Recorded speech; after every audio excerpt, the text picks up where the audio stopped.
অবশেষে কি অনুভব বলেই দিল সবার সামনে যে বনলতা চোর? হ্যাঁ বন্ধুরা, আগামী পর্বে এমনই কিছু আমরা দেখতে পাবো। পুরোটা জানতে ভিডিওতে লাইক দিয়ে চ্যানেলটা সাবস্ক্রাইব করে দেখতে থাকুন।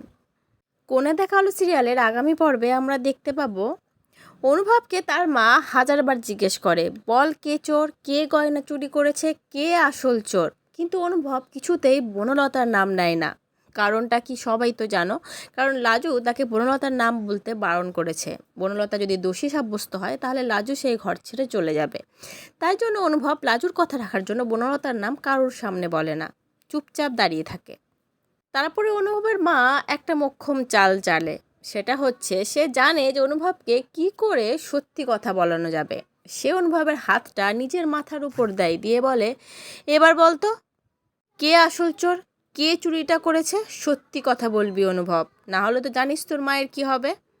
সত্যি কথা না বললে কিন্তু তোর মা মরে যাবে অনুভব।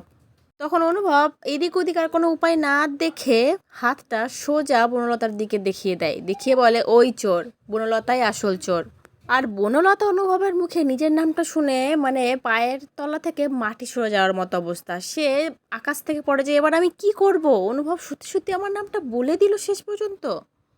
তো বন্ধুরা, কি মনে হচ্ছে এই সত্যিটা সামনে আসার পর কি অনুভবের বাড়ির লোক আর সেই ভালোবাসাটা থাকবে বনলতার প্রতি, যেটা এতদিন ছিল অনুভবের বউ হিসাবে?